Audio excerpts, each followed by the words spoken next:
go. That's the Rough Hearts at Radio Memphis with The Greatest. Ahead of that, it was Every Mother's Nightmare with Delta Voodoo. Wow. 16 minutes past the hour here on this Thursday, the 12th of May, if you please. Hope it's going well for you. I'm about to show you how other countries do something. Yeah. You'll dig this. Okay. Because, we live in a society now where we have access to pretty much everything that's going on in the world. You can see what's up. You can see how the peoples do their things and whatnots. I want to take you to Thailand here for just a brief moment. Okay. The Thai government. Right, the Thai government will be distributing 1 million free cannabis plants to households across the nation next month. How nice of them. This is to mark a new rule allowing people to grow cannabis at home. Here's your plant. Isn't that something? The health minister there announced the move in a Facebook post on May 8th, in which he expressed his intention for cannabis plants to be grown like household crops. From the health minister. Wow. The new rule, which comes into force on June the 9th, will allow people to grow cannabis plants at home after notifying their local government. Hey, we're going to do this over here. They're like, okay, cool. Yeah. But the plants will have to be of medical grade. I'm all right with that. Yeah, me too. And used exclusively for medicinal purposes. Not a problem. Yeah. Oh, my knees hurt today. Additionally, the cannabis cannot be used for commercial purposes without further licenses. In other words, you can't grow a bunch and say, hey, let me sell you something. You can't do that. That's okay. Hey, everybody's getting, a plant. A plant. A pot plant in every pot. Now, the move is the latest step in Thailand's plan to promote cannabis as a cash crop. About a third of its labor force works in agriculture, according to the World Bank. Well, it's a jungle-like environment there. They grow everything there. Yeah. There's a lot of, vegetables and fruits and stuff that come from Thailand. You go to any market, and you'll find it. They have fish farming. They do shrimp farming. They got all of that stuff. Yeah. Cannabis to be... I think it's a great idea. Now, this is a region notorious for harsh penalties toward illegal drugs, but Thailand became the first country in Southeast Asia back in 2018 to legalize cannabis for medical research and use. It is a kingdom. They have a king. He's a bit of a weirdo, but he's a very odd dude. Anyway, the kingdom has also loosened local laws around cannabis. Thai drinks and cosmetics companies last year rushed to launch products with hemp and CBD. It says here, a compound that does not give users a high after their use was approved for consumer goods. Right. Now, in a further Facebook post on May the 10th, the health minister noted that Thai companies registered to do so could sell cannabis products that contained less than 0.2 of the THC. I don't know what 0.2 what? Parts per million, grams, what? I don't know how you measure THC, but at any rate, nobody's explained that to me. At any rate, he wrote that this will enable people and the government to generate more than 10 billion baht, which is their dollar, B-A-H-T. It's probably worth about $100 per year in revenue from marijuana and hemp. They're looking at this as a way to bolster their money, their income, their culture of the country that is Thailand. Right. Because they grow enough of it, they can wind up exporting it. Now we're going to get into that before too terribly long. Well, legal exportation of cannabis. Right. Kitty Chopaka, a Bangkok-based cannabis entrepreneur, said that the law was meant to pave the way for people to use the plant in medicinal teas or soups. The teas aren't all that good when you make... No. No. The soup, maybe? Soup, I don't know. If you got the... I don't know. It depends on what you put in it. It solves the munchies as you get high. Right. What a delightful thing. She said it will be considered criminal if you don't have a legal prescription and you have to be a patient of some form of ailment for this to work. Only then will you be able to grow cannabis at home and use it however you like. Well, there's a bunch of doctors that are hanging around going, oh, you got a bad back? Here, let me I'm sure. And you got to pay for that, probably, I suppose. Anyway, she adds that even though recreational use of the drug remained illegal, smoking weed will happen, and there's no way the government can stop that. And they're probably not going to check. No, they're not. This is sort of the decriminalization of it by non-enforcement. Right.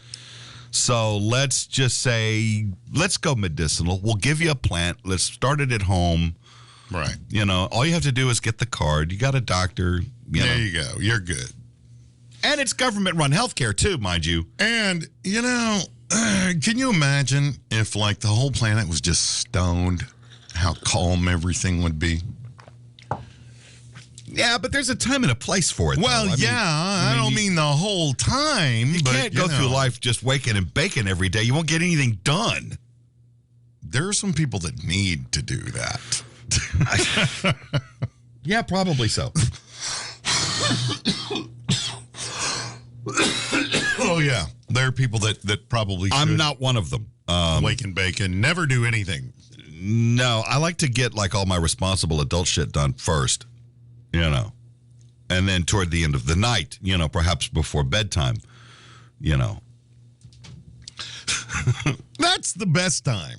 Well, it is. It's really the kind of the for guys like time. me, Right. Yeah, you can't go through, if you have a responsible job or a thing, you have deadlines to meet, you can't function like that. Not always, no. No. Now, let's look at the medicinal end of this. Mm-hmm. It has been proven, and it's by a lot of doctors, that people with certain issues, whatever it may be the cause of it, whether it's joint pain, maybe it's a disease that they have, they can glaucoma, that's been proven to help. It doesn't cure it. It doesn't really cure much of anything, but it does alleviate a lot of the really bad parts of it. The symptoms and the pains. And cancer patients. Yeah, right. Dealing with chemo and the after effects of that horrific drug. Yeah. Or drugs, as the case may be. Right. I remember having a conversation with Diana Fryer a week or two before she died. Yeah. She was full of Dilaudid. Yep.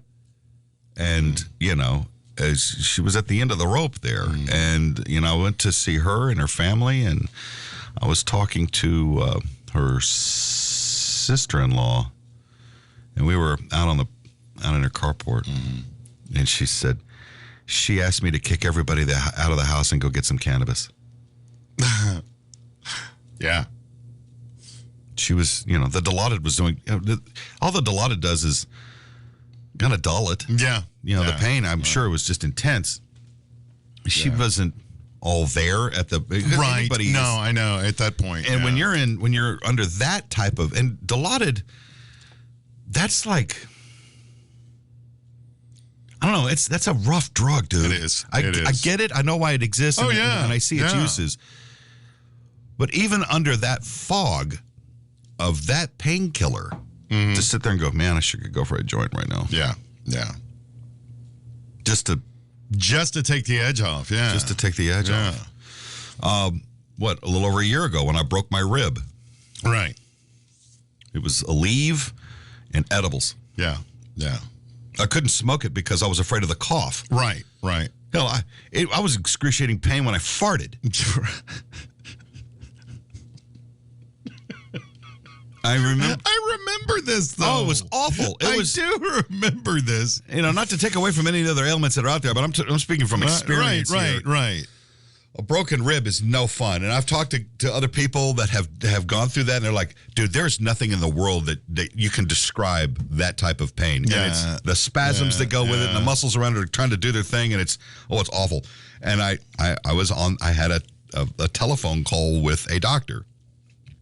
I'm not going to out this individual by any means.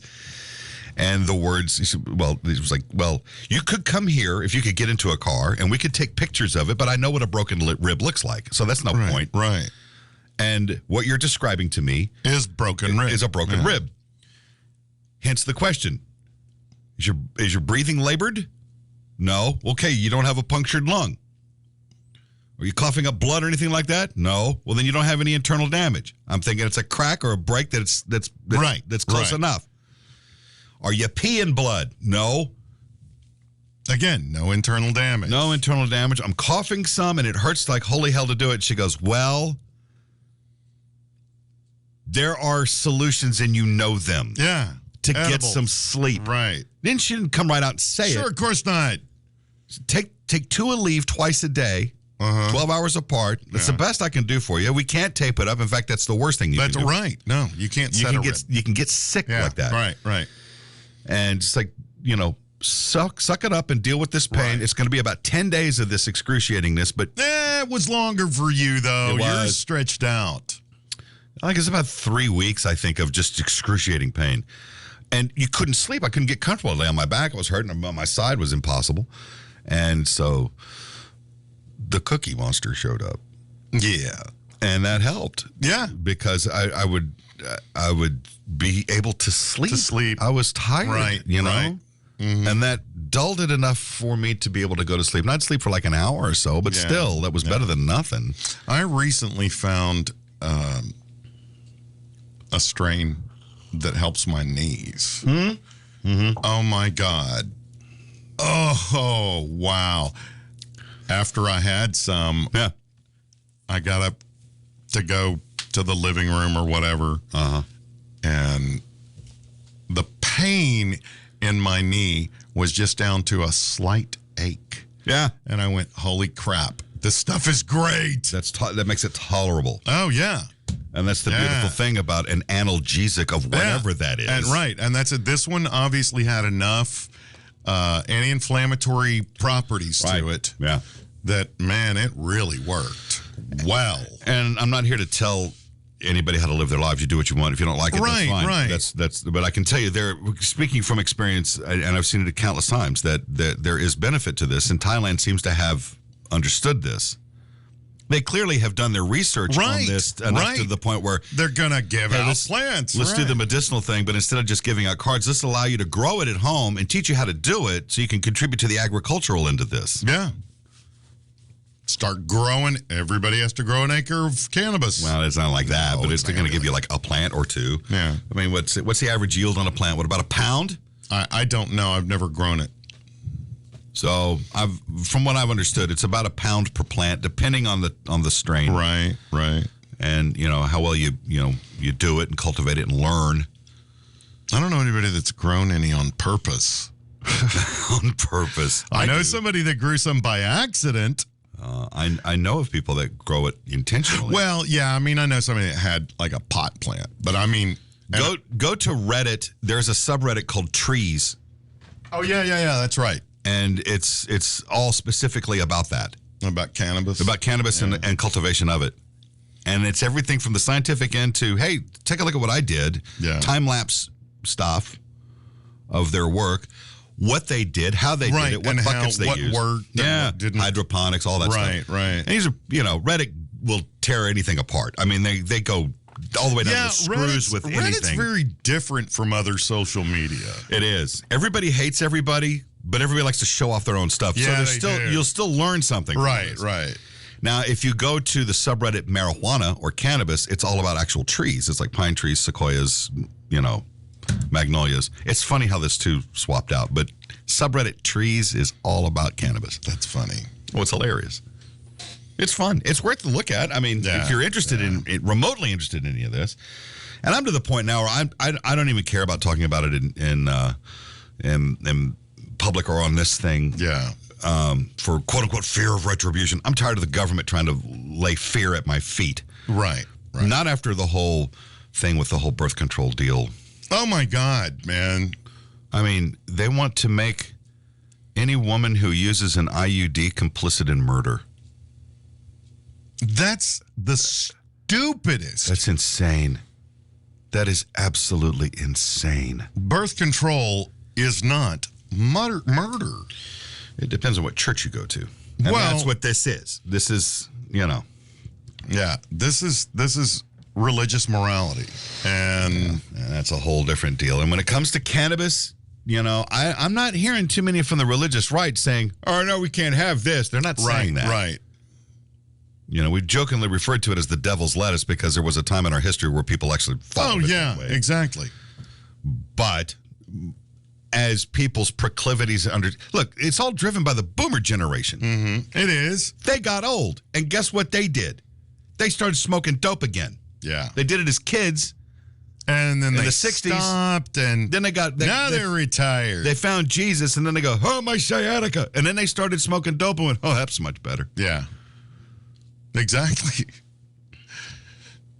Yes. I know people. I do too. My own mother did. Yeah. You know, that was all part of it. This is what y'all are.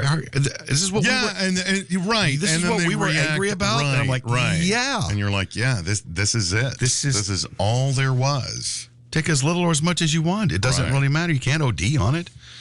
You know, it's the best sleep I ever had. Of course it is. Of course it is. Yeah. You know, it's unprocessed stuff. You know, you go to a grocery store and kill yourself. But not with this. Not with this. No. It's not. There's no chemicals or anything like that. That's no. What if cannabis was like the key to life? It could be. There's there's people that believe that and work. Well, I don't know about staying stoned. I can't work like that. No, I can't either. Time slows to a crawl. Oh, and then doesn't it? And then I start thinking, I really got shit to do. Yeah. But by God, maybe this is the time when Gilligan finally gets off that island, and I cannot look away. Right. And no matter how many times you watch that, the outcome's never different. No, it's the only time I But you keep hoping. You keep hoping. It's the only time I've ever really laughed at The Simpsons.